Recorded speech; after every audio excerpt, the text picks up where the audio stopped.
people don't understand what the European Union is, they don't understand how it's governed, they don't know who are the people who are running it, but they know that they weren't chosen by the people. And so when they see the results are less than perfect, they say, who do we blame? And they don't know who to blame because they don't know who these people are.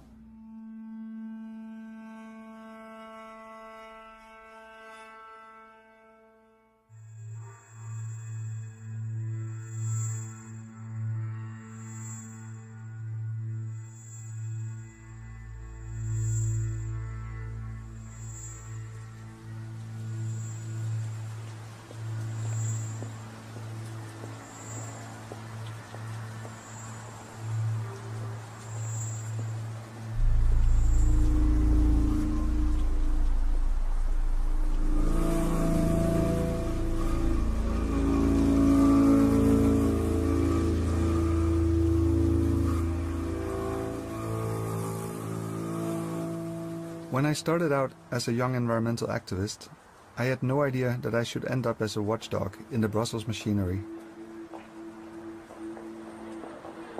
But I was stunned to discover how fragile the political decision-making process is, and to realize how easily it can be manipulated.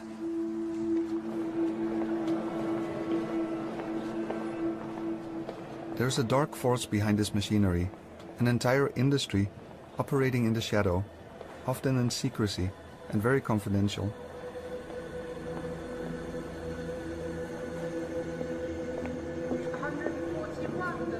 This industry is the lobby industry. Amendment 28, those in favour, those against, abstentions rejected. Paragraph 72. For 20 years now, I've been fighting to uncover who are these people who are pulling the strings of the EU decisions? How do they operate? And how are they linked to the EU's political elite? Abstentions adopted. Amendment 267, those in favour, those against, abstentions adopted.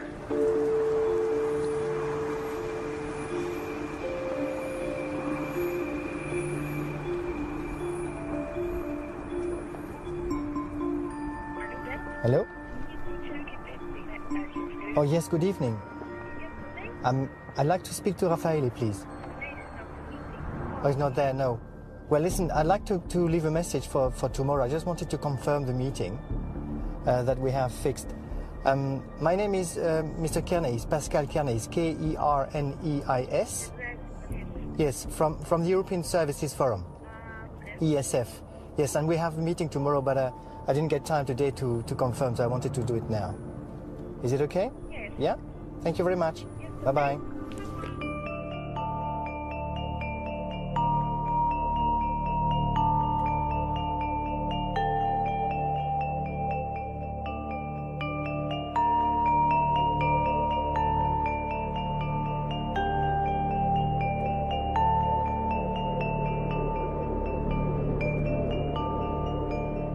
Well, Brussels is a small city. It's a kind of a province city, but that's only the surface.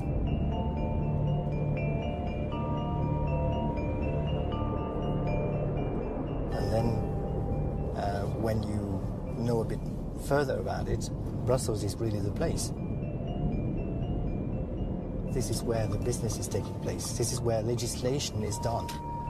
I think the figure is around 80% of all legislations which are touching direct life of European citizens is actually initiated here in Brussels.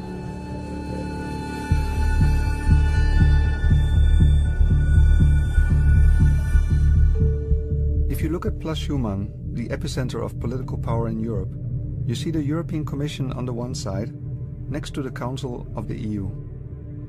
And all around that square you find lobby offices, most of them belonging to big multinational corporations. And you find them also in all of the side streets, all over to the European Parliament and beyond. You'll find the lobby headquarters of large corporations You'll find industry lobby groups and their lobby operations being orchestrated from offices in that area. 2,500 lobby structures are based in Brussels. 15,000 lobbyists. The second biggest lobby industry in the world. Only Washington, D.C. is bigger. So, European Union legislation is complicated. It goes through a lot of stages. It always starts with the European Commission. They take new initiatives for legislation, for policies, and then it goes through the institutions, the parliaments, the Council of Ministers. And from the moment that the European Commission takes its very first steps in developing new legislation or new policies, industry wants to be there to influence it.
Administration is not really for me, so when I had the possibility to go and work for the private sector, where I would decide myself what I will do, I thought that's much more something for me.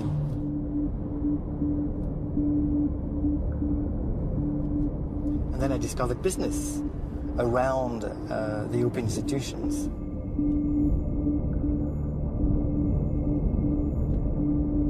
And I started to be a lobbyist.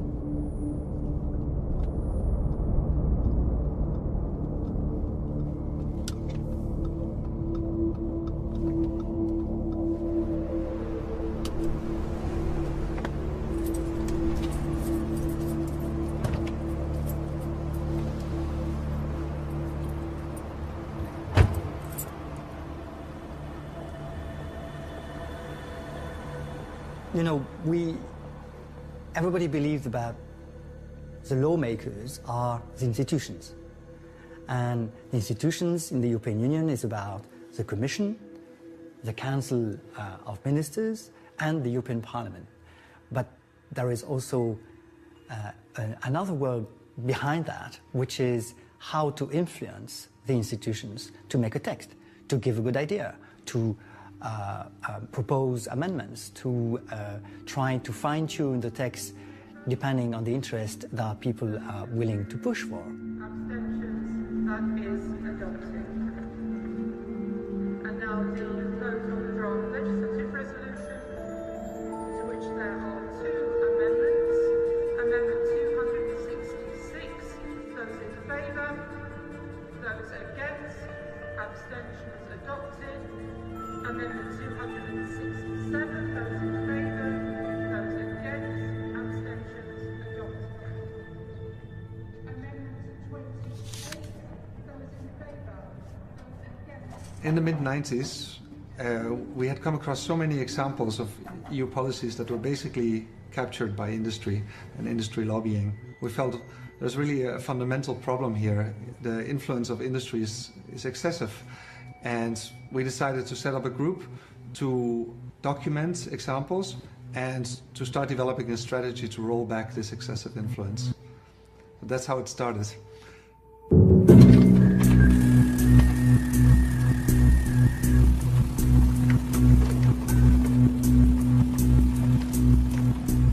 In the early 90s, I was working as an environmental campaigner with an NGO based in Amsterdam. Cooperating with other environmental NGOs across Europe. One day in the summer of 1993, I remember a fax came in on our fax machine in the office, and it came from the south of France, from a local environmental group.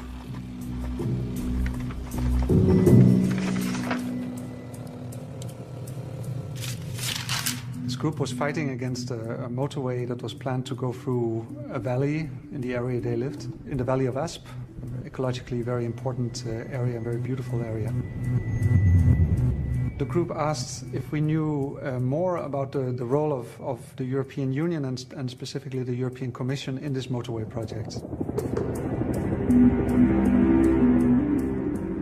So we started looking into this.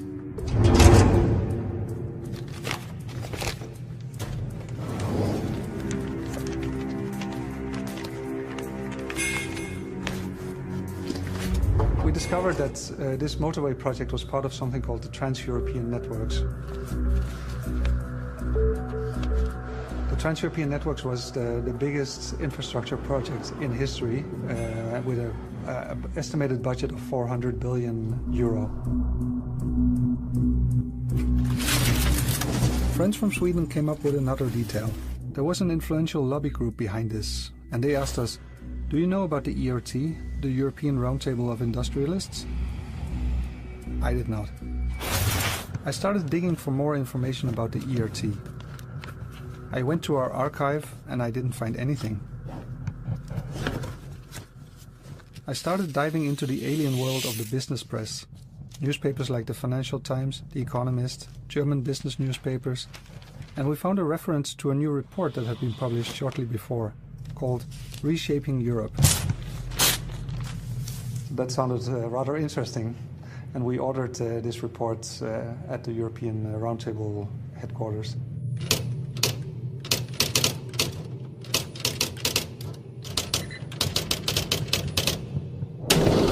I did not believe I would get anything, but a few days later a big brown envelope arrived in my letterbox. 3 booklets are inside. I take the first 2 publications. Missing networks, missing links. Going through them, something is strange about them. Eurotunnel, Scanlink,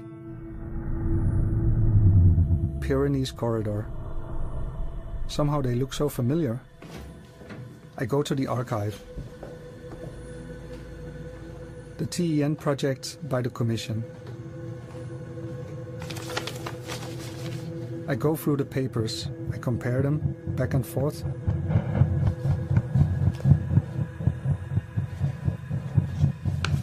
What a striking similarity. The projects are almost identical. The Commission seems to have copy-pasted the ERT proposals. Now I'm really curious. I take Reshaping Europe.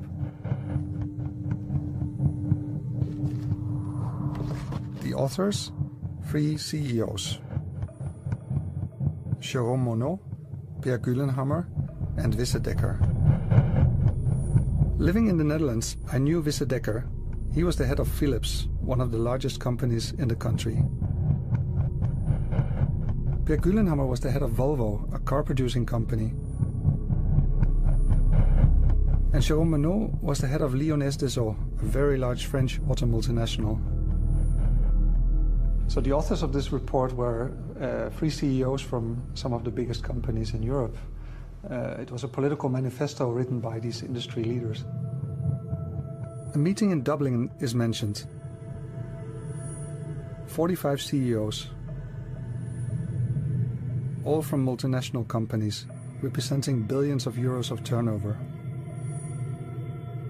Companies like Fiat, Lafarge, British Petroleum, Hoechst, Nestlé, Shell, Unilever, Siemens, and many others. All of them supporting what is in this book.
Well, what was stunning was that these three CEOs would sit down and actually write a report that was a detailed set of recommendations for how to change the face of Europe.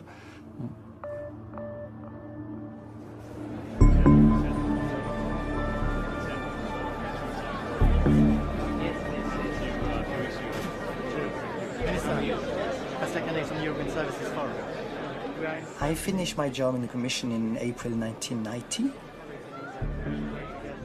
and I decided that maybe the best place is actually where the money is, so I went to European Banking Federation. Very good. He is in the cabinet in his assistant, Edward Bannerman. And the other person who's on the podium now is Guido Huber, who used to be in the cabinet. I have worked a long time, 9 years, in the European Banking Federation. And I started also to discover an additional word to Europe, which was international trade. Many things, how are you doing? Let me introduce you.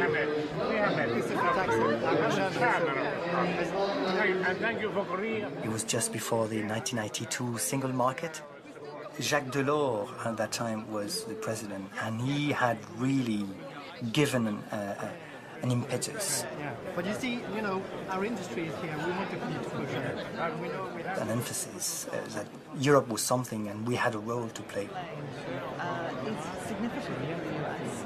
And that was really pushing everybody in this city to say, there is something that all of us together can do.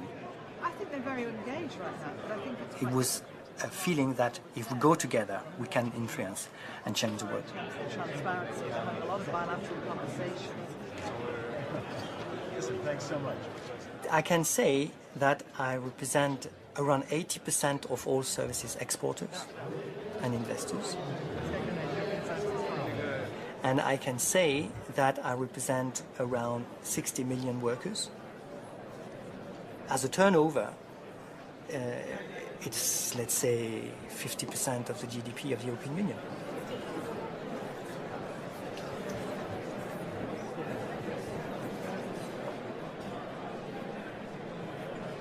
I don't really believe into chance.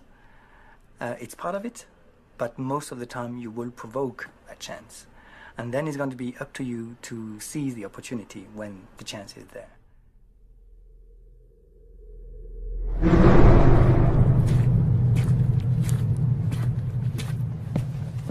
In December 1993, the NGO network I worked for had its annual meeting, and the meeting was to take place in Brussels.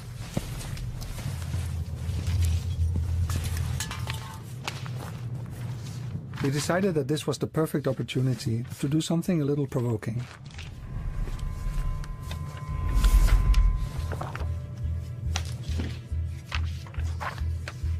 The night before, we wrote a press release, and in the early morning, we went to the ERT office. One of us rang the doorbell and told the secretary that he was a student looking for some documents. When the door opened, we all ran up the stairs quickly, and we all managed to get into the ERT office that way.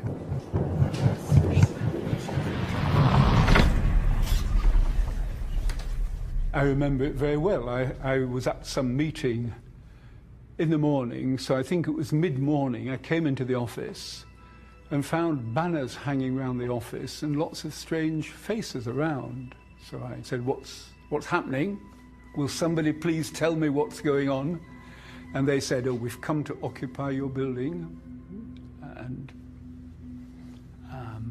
possibly they wanted a confrontation. Possibly they wanted me to ring up the police and have the police come and throw them out. But it didn't seem to me a good idea at all. Indeed, finally, there was some reason, but we had an office lunch, so I took everybody, my people, out to lunch and left them there. We were surprised by the reaction that we got from the ERT. They went off into a room and talked about it apparently and decided to leave.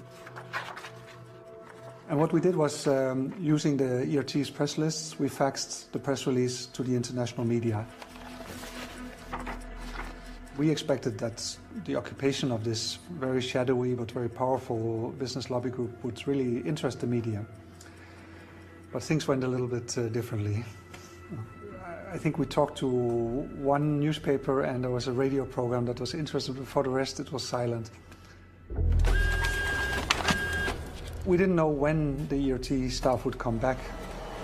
But on the tables there were position papers and reports lying around, but there was also a very neatly organized archive, everything sorted.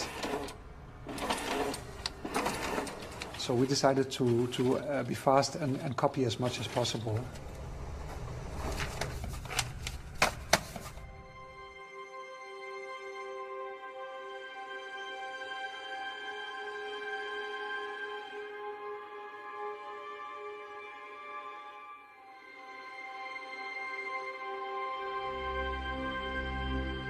In those documents were letters from the ERT and demands from the ERT to European governments and to the European Commission. And there were the responses.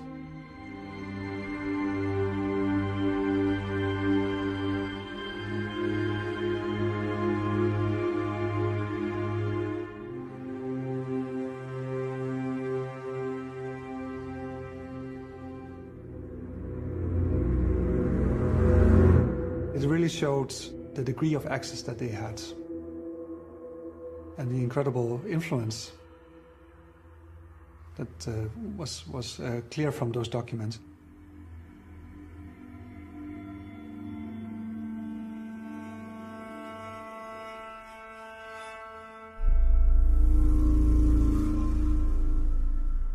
So when we tracked back the history of the ERT, we found that they started in the early 80s.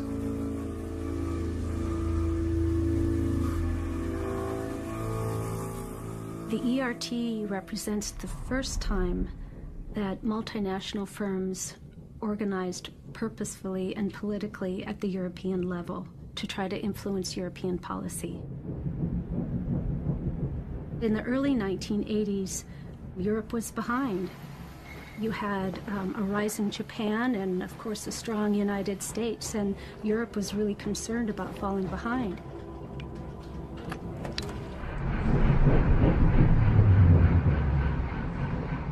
What happened, though, actually, is that Per Uhlenhammer of Volvo started talking about trying to find a way to create a Marshall Plan for Europe. Uhlenhammer himself was known as a political animal. He loved the limelight. So Uhlenhammer drew up a list of heads of multinational firms, of individuals who might come together and come up with some ideas and actually participate in finding a solution for the economic malaise at the time.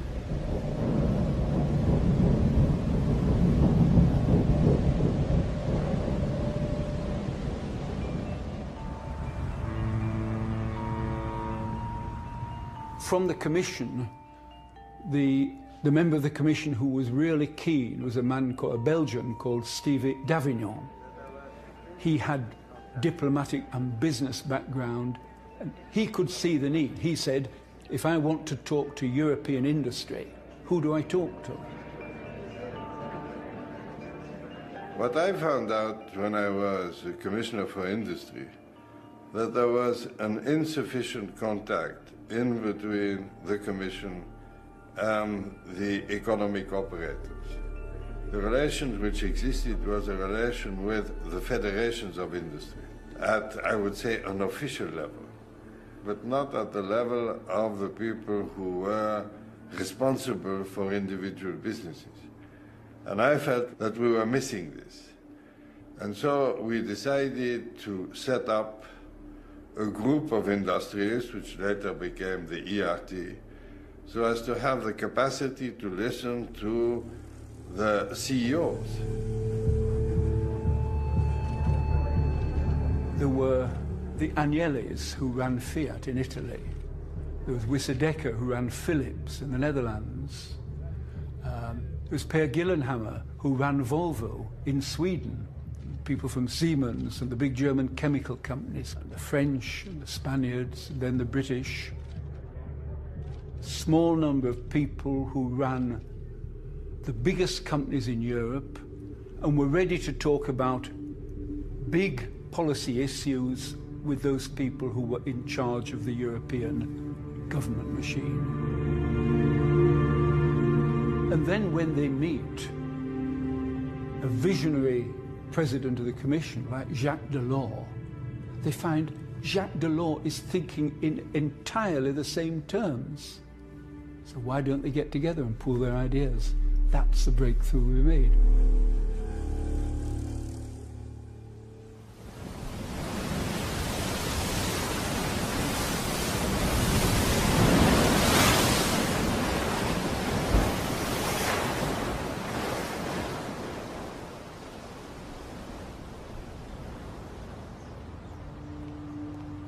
I'm a facilitator. That's probably a good word to put me as a description. Lobbying is always understood as a bit of a dirty word, but it's just networking. It's just contact between human beings.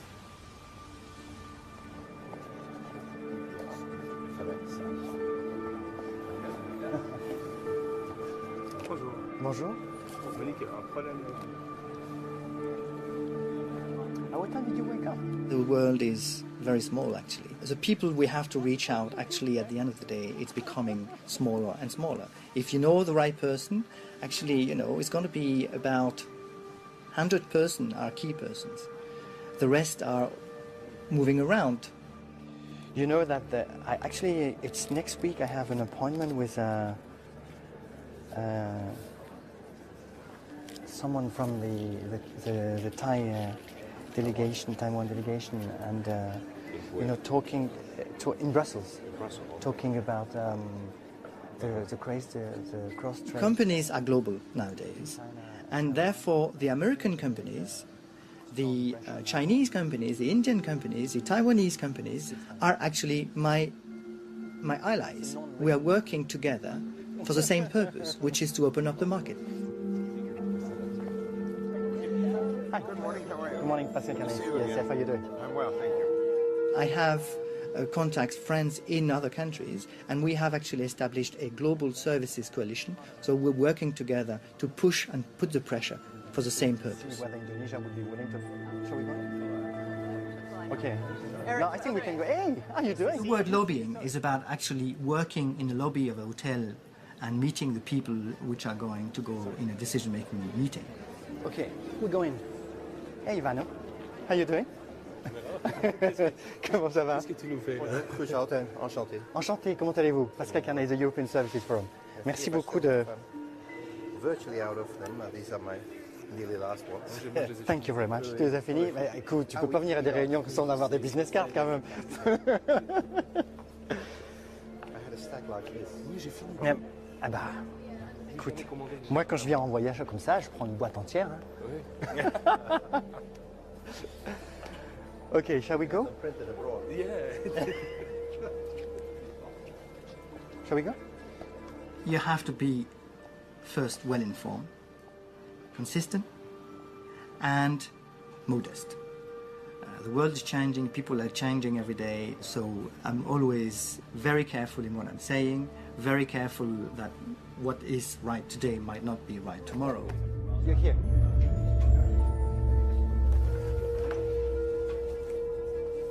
It's because we are on the long-term basis. My job is I'm not going to be pretending that I'm going to change the world tomorrow. And the only way for me to deliver is to meet and meet again and repeat and hammer messages. Thanks very much.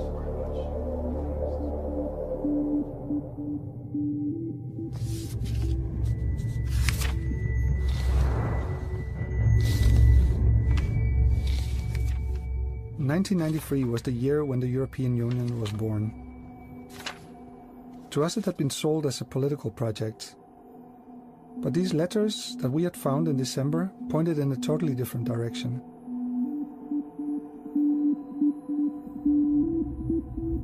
The files showed that the ERT and the European Commission were meeting on a regular basis.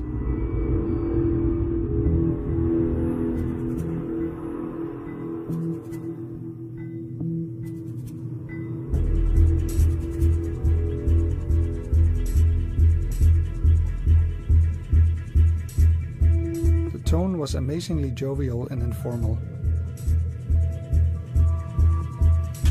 However, all that went on in complete secrecy. The ERT and the European Commission worked hand in hand.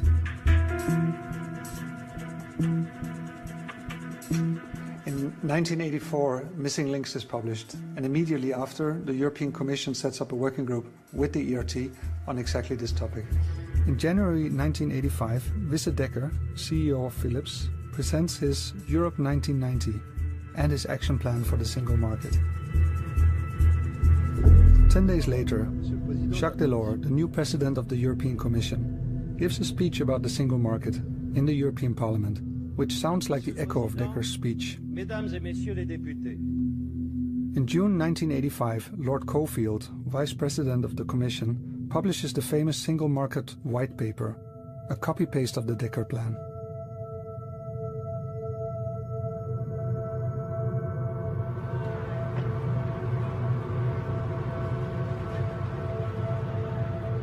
Every 6 months there was an EU summit. And every 6 months the ERT met, just a few days before. Location and date were kept confidential. The booking was made 2 years in advance. They met at that level twice a year. One of them took on the responsibility of arranging the meeting, so often they would meet in some, well, fairly nice place.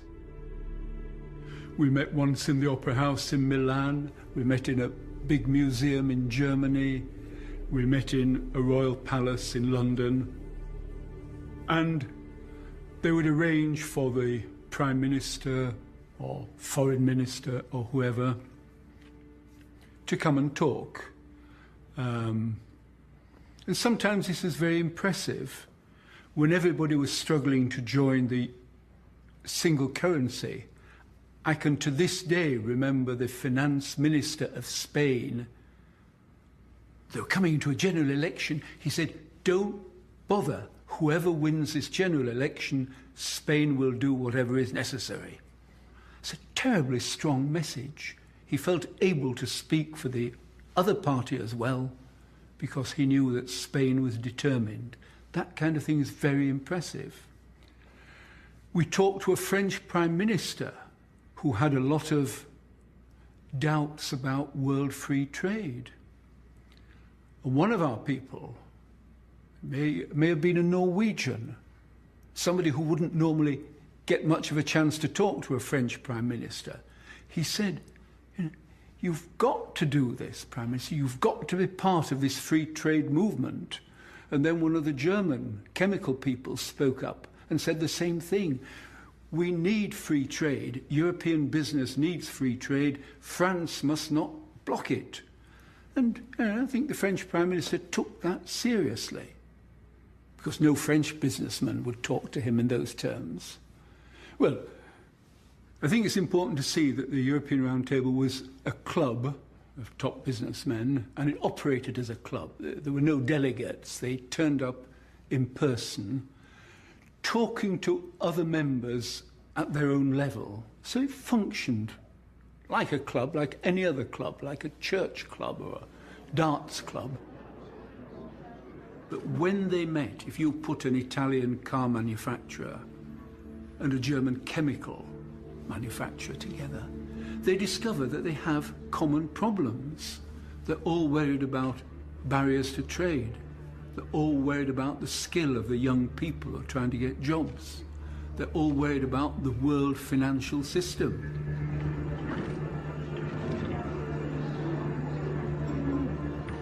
And so all the time we're meeting in this way, and these people would give 48 hours, which is a lot of time, and then they'd all go home, and we would hope they would spread the message to their own colleagues in their own countries, and to their own governments and their own politicians, and talk more widely about it, saying we need to build a Europe that works better, because without Europe we are lost.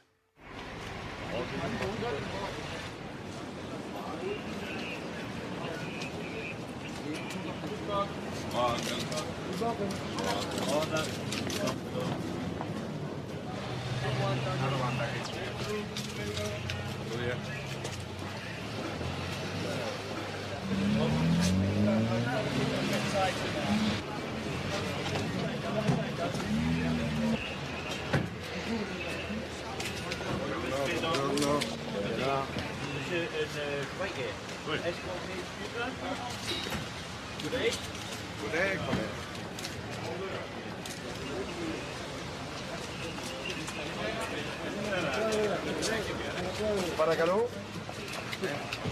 Καλημέρα.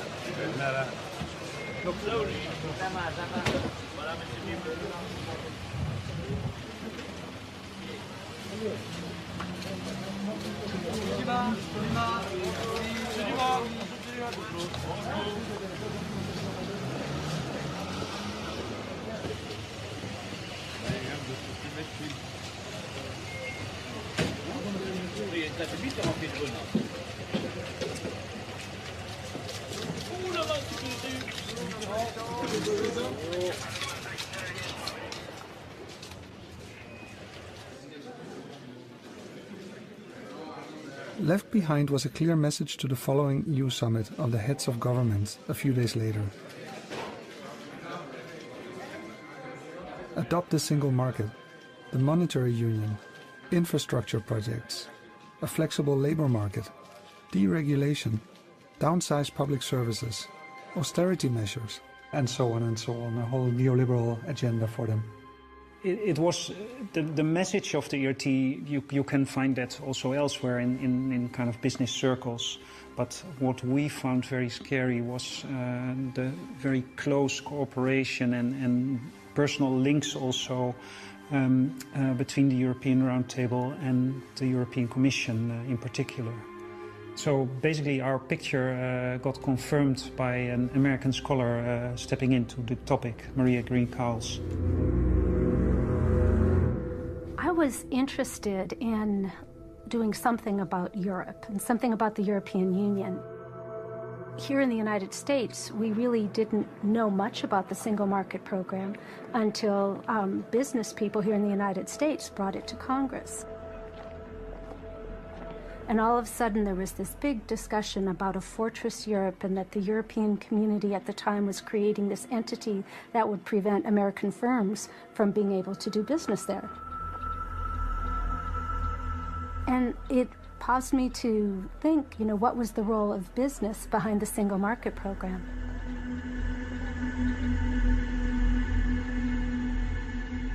What I could read and what had been published at the time really had suggested it was largely a government-led initiative. But once I started asking questions and meeting with different people in Brussels, it started a whole different story.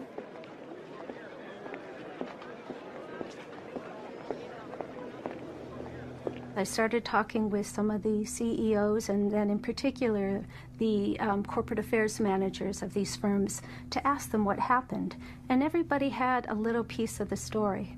And then I met with Keith Richardson. Keith and I would talk about different things and he would give me some ideas and I'd go and I'd talk with other individuals. And then I'd come back with more questions.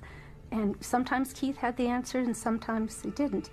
And finally, I believe it was on my 7th meeting with Keith, when I said to Keith, I can write about this, I can have all these different interviews, but I really want to see the pieces of paper.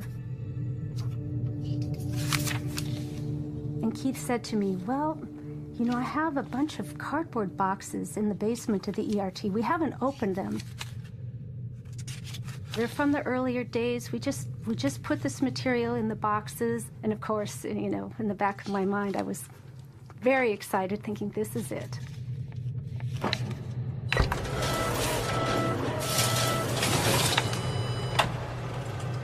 Maria Green-Cowles came across a telex.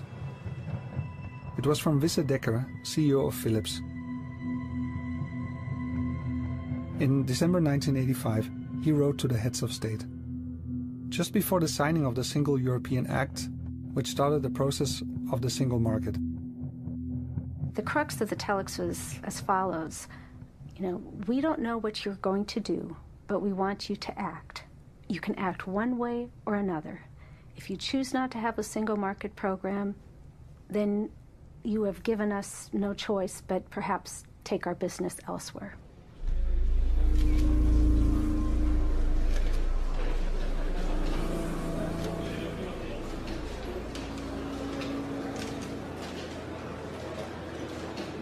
This was a clear threat. The ERT represented 60% of Western Europe's industrial output. This was blackmailing. Why did not a single government say anything about the Dekker telex? Or about the other threats that followed? They were our elected representatives.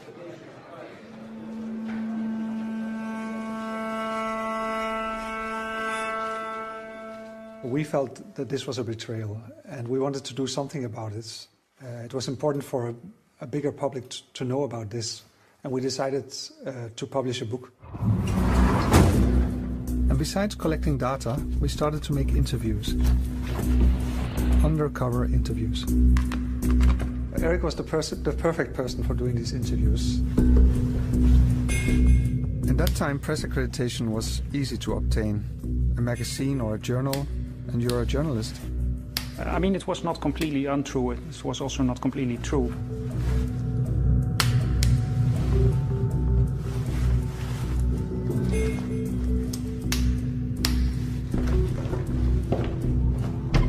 By the mid-90s, the ERT was everywhere. In advisory boards to the Commission, in expert groups, in research institutes, and in think tanks. Some people said it was hardly a lobby group anymore, but already a part of the EU institutions.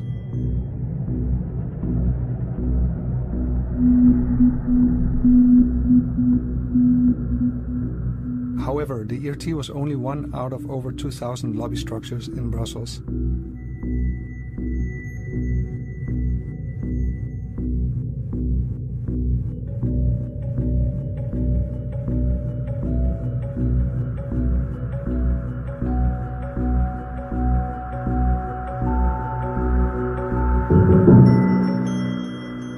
We started to dive into the lobby world. Business federations, lobby consultancies, public affairs offices, think tanks.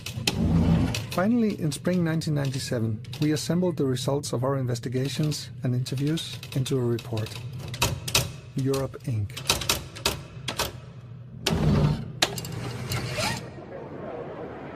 We scheduled the book launch for the big EU summit in Amsterdam. All the media would be there. We were excited.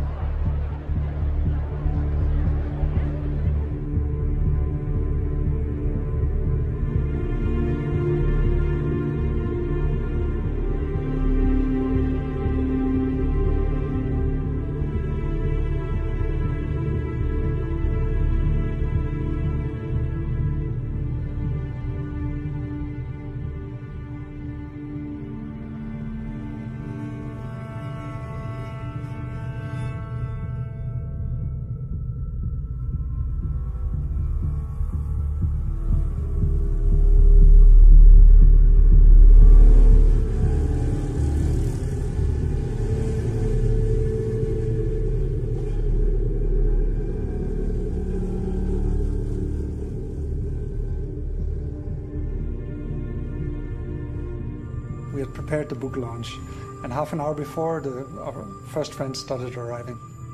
But very little or no press showed up. So yeah, that's disappointing. We thought we had some kind of very exciting material presented in a nice way, and yeah, clearly it was disappointing that that the media didn't take up that story.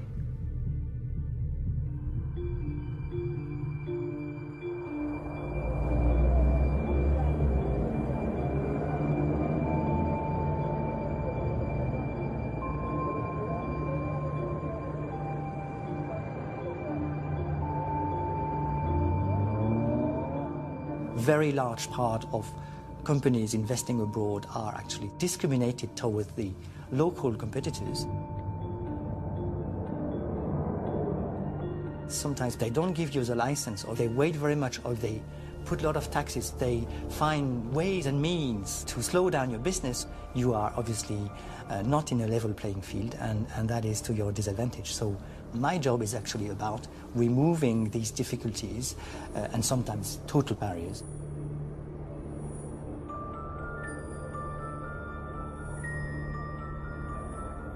When I was a little boy, I remember one of my dearest toy was actually a globe that I've been offered once at Christmas. And I was looking at this world and all these different countries, and I was dreaming about that, and I thought, one day I hope I'll be able to travel.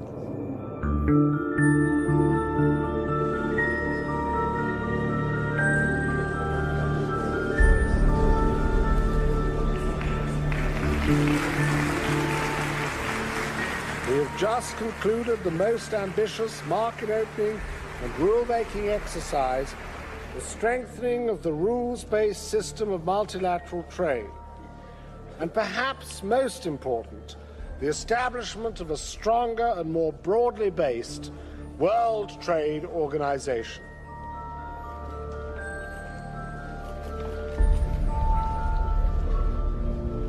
When I started to work on the financial services GATS negotiations, and that was really a time where I discovered this is really interesting and really like to do that.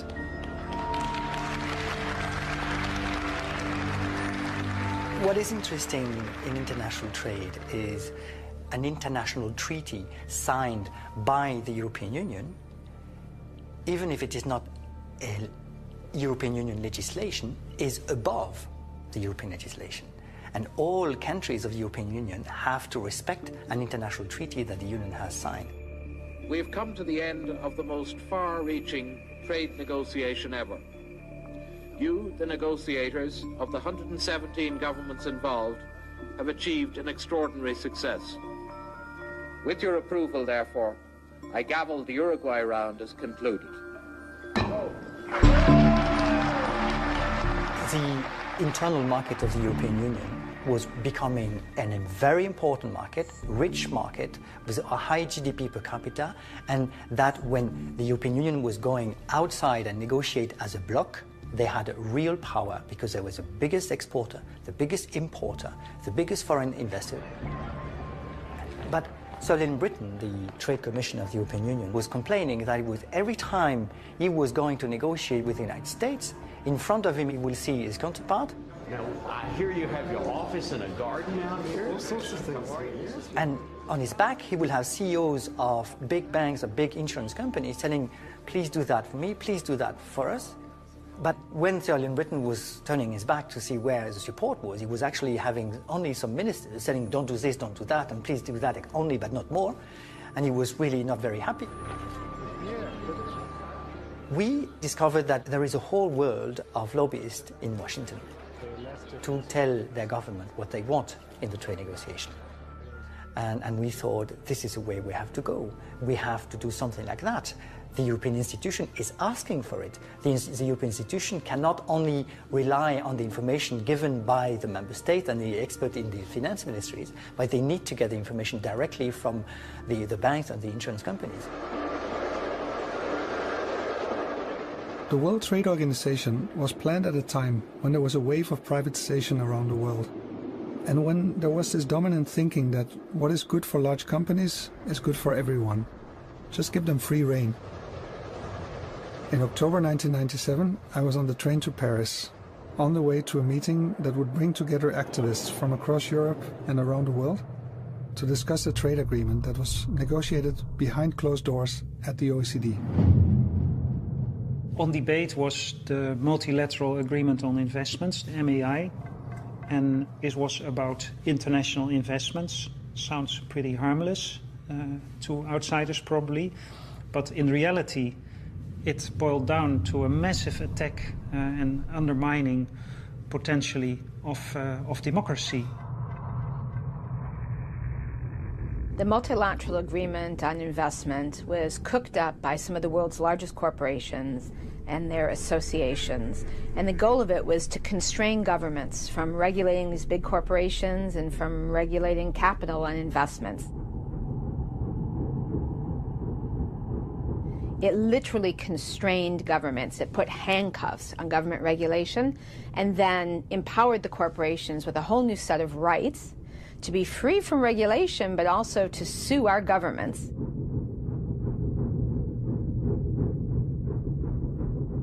So this agreement would have meant that governments would have had to compensate foreign companies if they wanted to increase environmental protections, if they wanted better labor standards, if they wanted to secure equal treatment for women, or if they wanted to tax capital.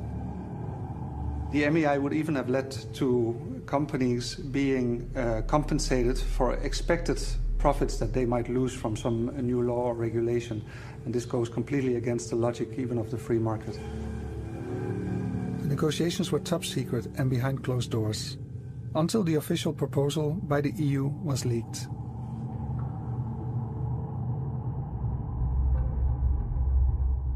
It was some Canadian groups that somehow obtained electronic copy of the text. Well, clearly the original source was a democracy-loving civil servant in a government that shall not be mentioned.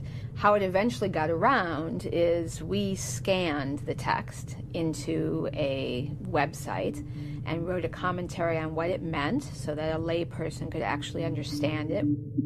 When all of this got public, it turned out that several of the European governments didn't even know about it. And then France put up her veto.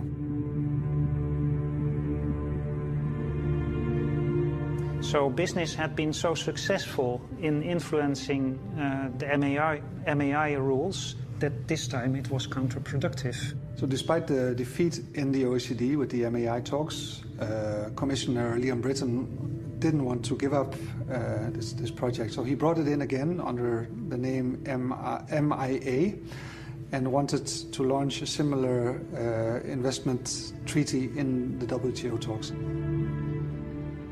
La ringrazio, la parola al commissario Britton. Mr. President, ladies and gentlemen, I think there is a wider degree of consensus on this issue than the protagonists would wish to admit. The fact of the matter is that most people, but not all who have spoken, do see the merits of an international agreement on investment, and they are right to do so. You cannot force investment to take place. You can do what you like. You can shout and you can scream slogans from the sky, but people will not invest unless they believe that there is a possibility to get a return. Now it may well be that the scene shifts to the WTO. To achieve that, we have to persuade everybody that there should be a new millennium round, and we have to persuade people that a negotiation on investment should take place in it. Grazie, signor commissario. Thank you, Commissioner. So then at a point in time, European Trade Commissioner Sir Liam Britton decided, I am going to invite for dinner 40 CEOs of the major services companies in Europe. Big banks, big telecom, big insurance, big distribution services, big transport services, big tourism companies. When you take all the different sectors, it is actually making about 70% of the GDP in Europe. So he invited a bunch of 40 of those. After the dinner, he said, well, now that you've got some food by the Commission, you owe me something. You have to do something for me. People sometimes think that the Commission comes up with ideas out of the blue and then pushes them. It's not so at all. The Commission is thirsty for ideas from the economic actors to help us to decide what to put forward, which is in the interests of Europe.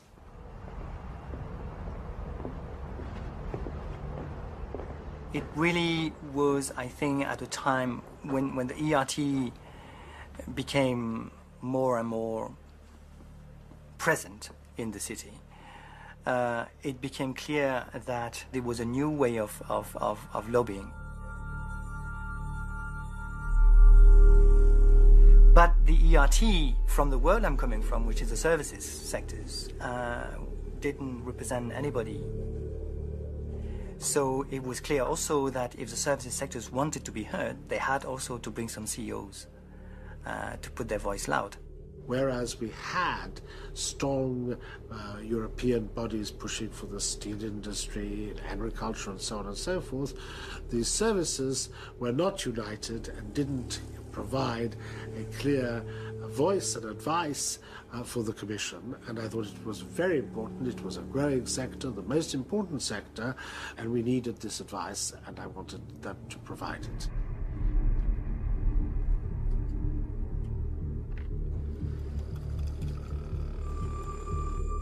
That's the way I became managing director of the European Services Forum. Let me shake your hand. I'm really sorry. I think we got some Yes, but I'm okay. We had 11 months to prepare Seattle, the first WTO ministerial conference after the creation of this organization. And the idea was that this meeting is going to launch the Millennium Round that Sir Leon Brittan had so much pushed for. Okay, let's go. We're late.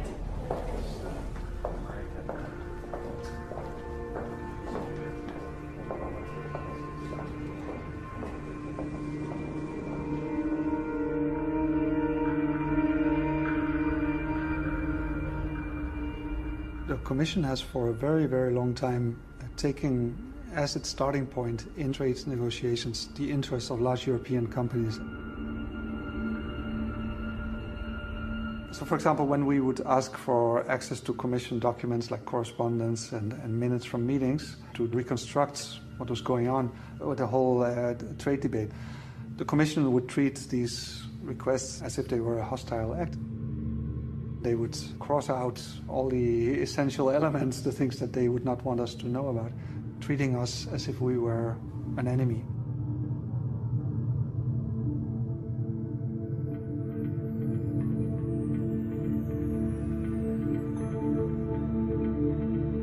Sir Leon Brittan never got to Seattle.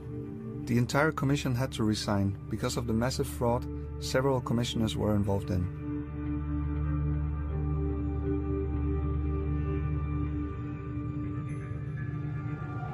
And in Seattle, the Millennium Round itself took a completely unexpected turn. We were not alone anymore with our concerns.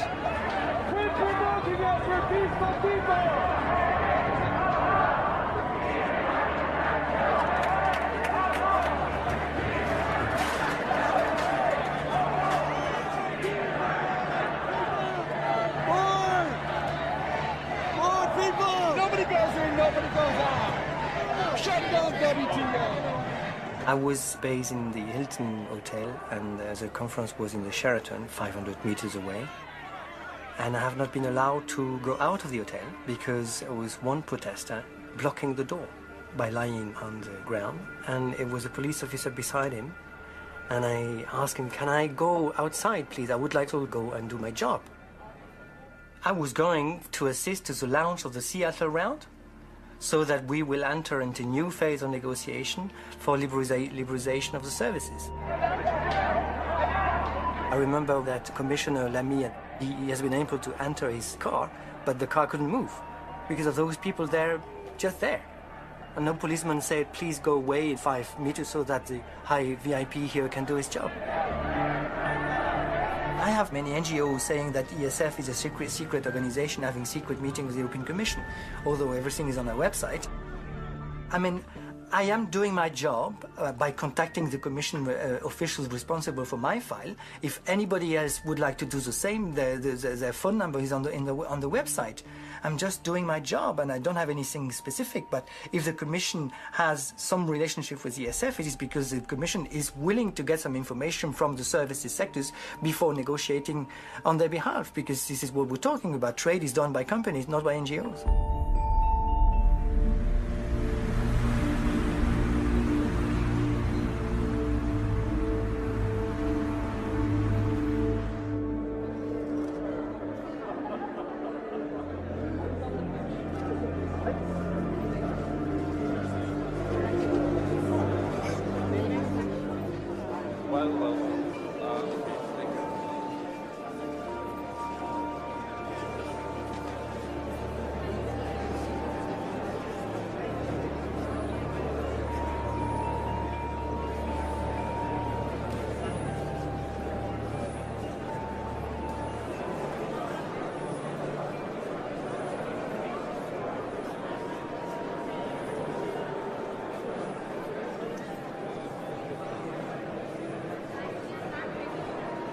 This is the annual dinner of the Friends of Europe, which is really a very big Brussels organisation. There are lots and lots of people from different countries, different jobs, different walks of life, but who are all interested in how can Europe develop, how can we put right the things that are wrong, and how can we build on what we've already done. And we call it a think tank. Think tanks in Brussels are filling a part of the vacuum that exists at the EU level, that there's no European public debates. So the think tanks step into that vacuum, and they are the forums in which something like a debate happens inside the Brussels bubble. There are national politicians, there are European politicians, there are civil servants, and the dreaded Eurocrats are here. There are diplomats, there are businessmen, there are professors from universities, all sorts of people. One thing about Brussels is it's a bit like a village. Everybody talks to one another. When I worked at the ERT, part of my job was to keep into contact. Think tanks are not themselves lobbyists, but they are part of the landscape of lobbying because companies use them to transmit their demands and their perspectives. And all of these are heavily dependent on industry funding. Several people are sponsoring it. Microsoft is one of them.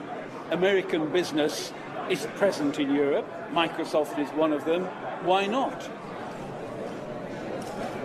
You have had think tanks in Brussels that were directly funded by the oil industry and that were working to sort out about whether there is such a thing as climate change and whether it's important for governments to act to reduce CO2 emissions.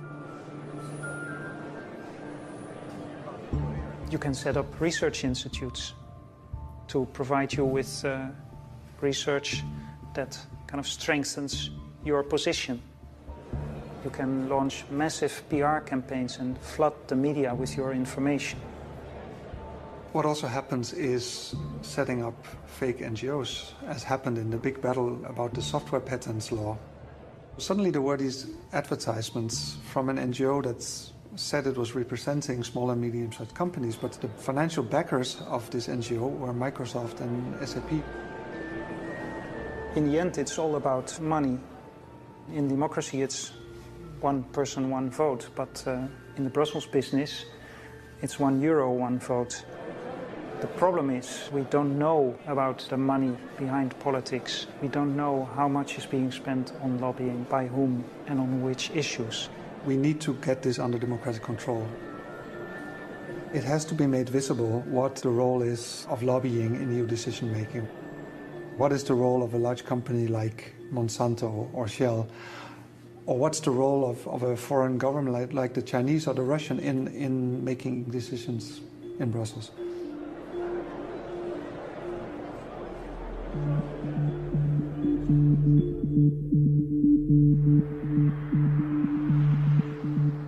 We actually have had a lobby disclosure law in the U.S., even though most people don't know this, since World War II. President Franklin Delano Roosevelt was worried that Adolf Hitler was trying to lobby Congress to prevent the U.S. from entering World War II.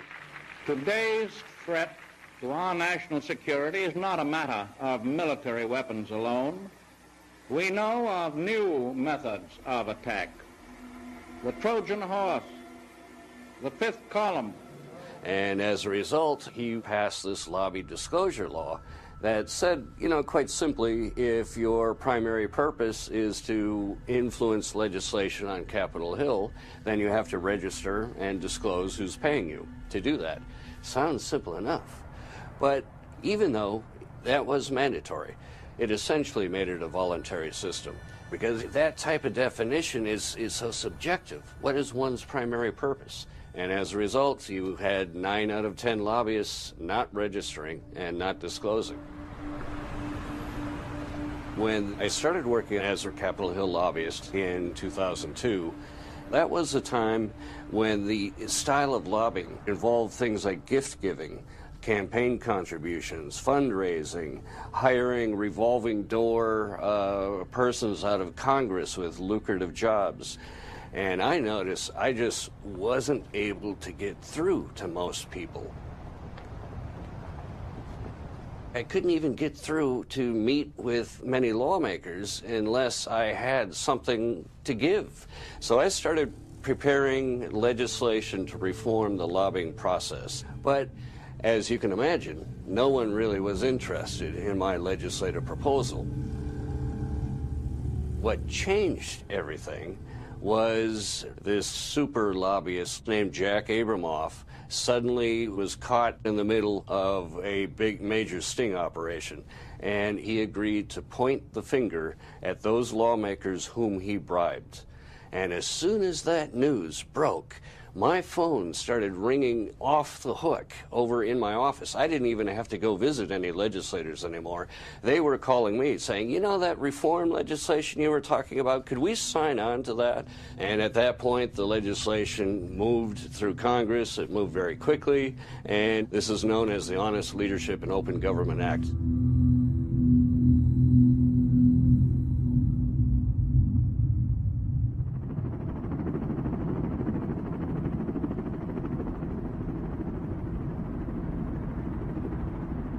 We had the desire to regulate lobbying for a long time, but in 2004 a new commission came in, and for the first time 10 Eastern European countries were part of it.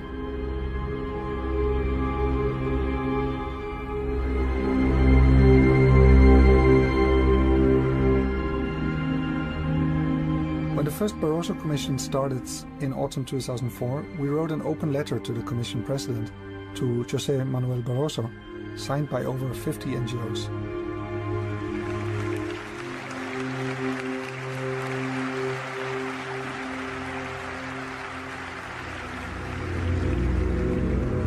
Agradecer, muito sinceramente, a confiança que acaba de ser expressa nesta Comissão, dizer-vos que entendo essa confiança como uma enorme responsabilidade e que vamos trabalhar, vamos dar o máximo para servir a Europa, para servir as instituições da União Europeia e para servir todos os nossos concidadãos. Não tenho...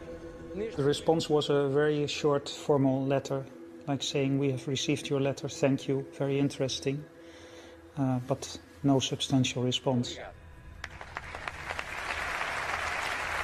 So we sent a similar letter to all the vice presidents of the Commission. And suddenly, towards the end of February, we were contacted by the office of Siim Kallas, commissioner from Estonia, responsible for administration, inviting us to come over.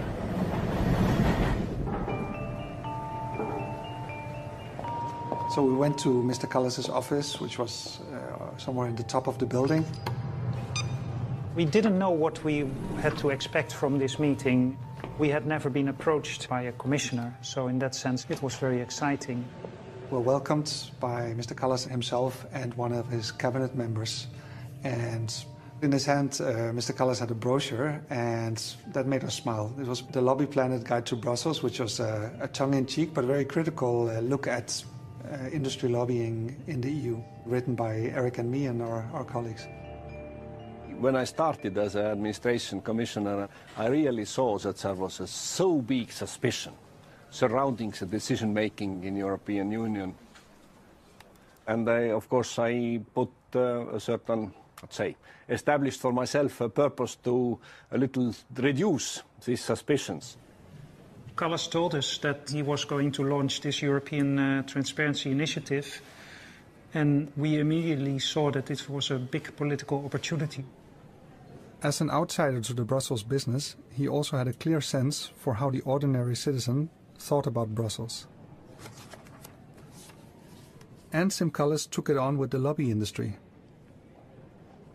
European Commission is convinced that the activities of interest representatives are legitimate and offer valuable input in the decision-making process, but things have to happen in a transparent manner.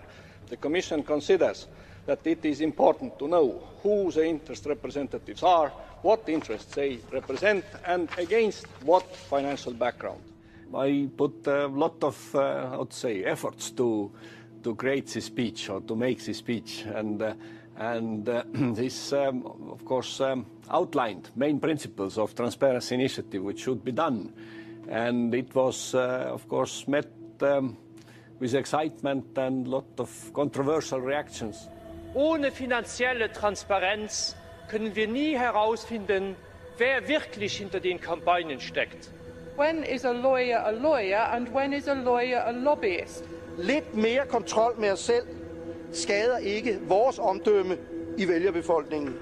La transparencia no tiene que impedir nuestro contacto con la vida, con los grupos de interés o los grupos de no interés. Gracias, estoy seguro que el comisario Kallas lo entiende.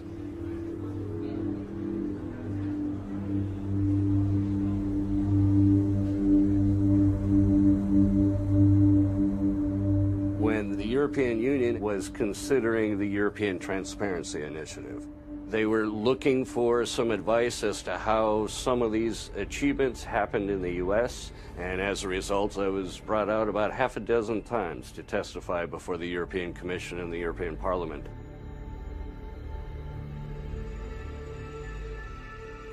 So one of my first testimonies before the European Commission was a very, very awakening experience.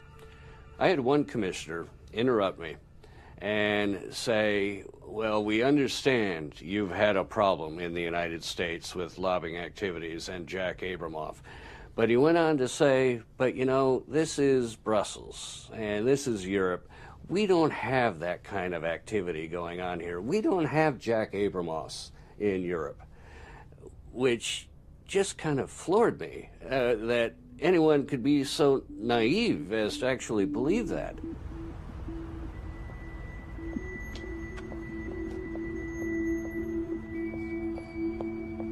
My more perhaps effective answer was, okay, I'll concede that a lot of these K Street lobbyists and the professional lobbyists here in the United States may be corrupt. However, I know every major K Street lobby shop also has a lobby shop in Brussels. And so we're in your bed, Europe. Don't you want to know? If you think that we are so corruptible and so corrupting, don't you want to know who we are and who's paying for us and what it is we're trying to get you to do for us?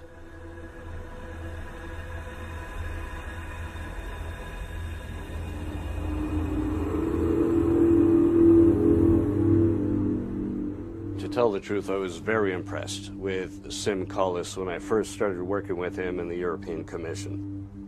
Sim Collis helped really usher the whole significance of needing transparency. But halfway through the process, Sim Collis came up against political realities.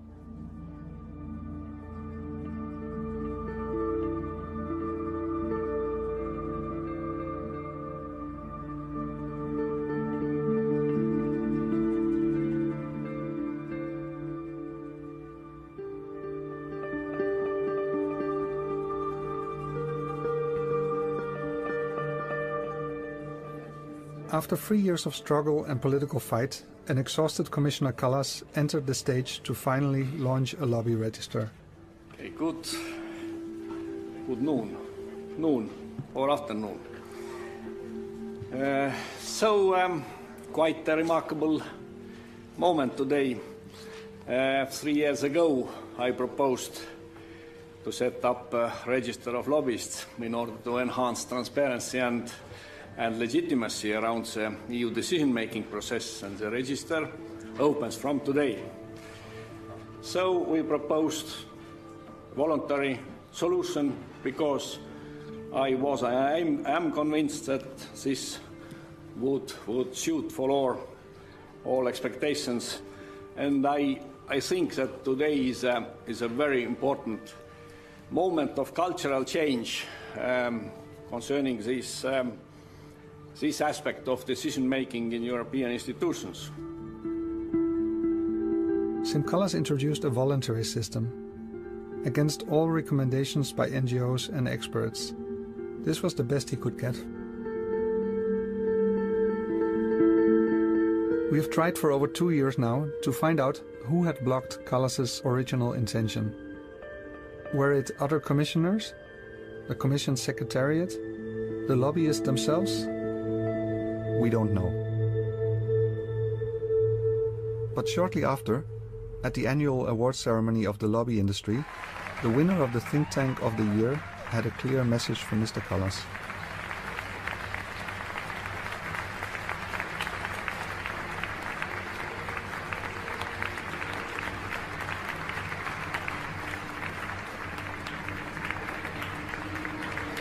I'm going to take a leaf out of the book of the Cruels. I know I'm not meant to make a little speech, but I am going to, because I want to say, we, friends of Europe, weren't sure whether to let our name go forward. And I'll tell you why. Because of Commissioner Callas, who can't tell the difference between a think tank and a lobbyist. And I thought about it, and I thought, well, actually, we in the business, we know. Friends of Europe, like the other think tanks, we provide a platform for different points of view, and you, the public affairs people, help put the different points of view. And my view is that your award means a lot to us, friends of Europe, because you're the guys who really know how the European political debate should be shaped and are shaping it. So thank you very much.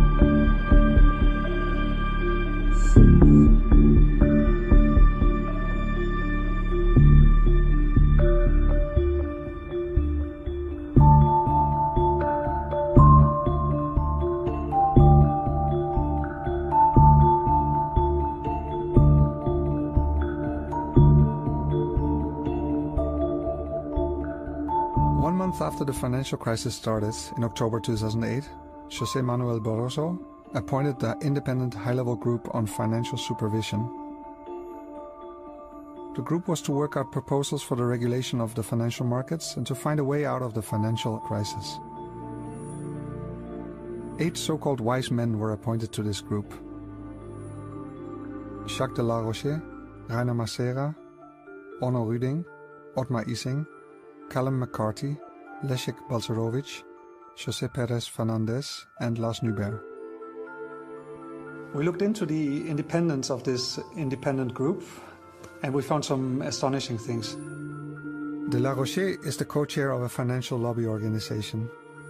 Macera is linked to Lehman Brothers, Ruding to Citigroup, Issing to Goldman Sachs.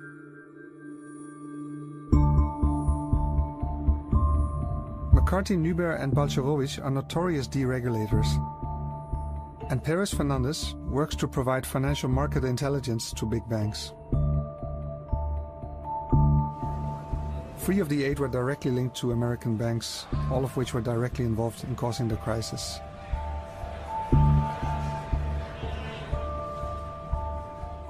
Balcerowicz, in addition, is closely linked to American right-wing think tanks like the Cato Institute, which was one of the closest advisors to the Bush administration. He was also involved in neoliberal think tanks in Brussels, in Poland and the UK. Not a single of these wise men was in favor of strict regulation. Not a single one of them was really independent. And the effect of these 8 wise men on overcoming the financial crisis was 0. The main thing that happened was that a lot of public money was flowing to the banks. Merci.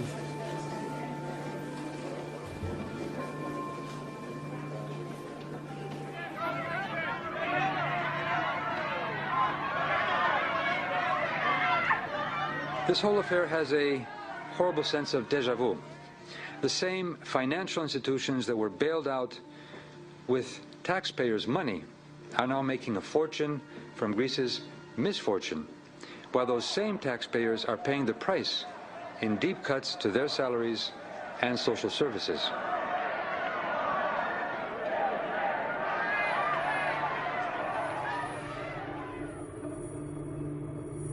After 20 years of deregulation and liberalization, suddenly the European Union herself was at the edge of being blown up. What is at stake is not only the European Union, but also democracy and the future of the values that we hold dear. Was it this what we Europeans had wanted?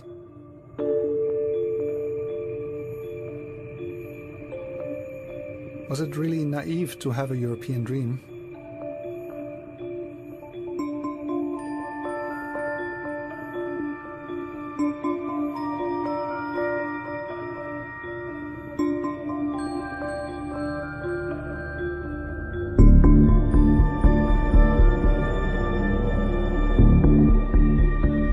It is in the human nature that you have not only good, you always have a bad side somewhere. And we need to make sure that we keep only the good, and therefore you need regulation.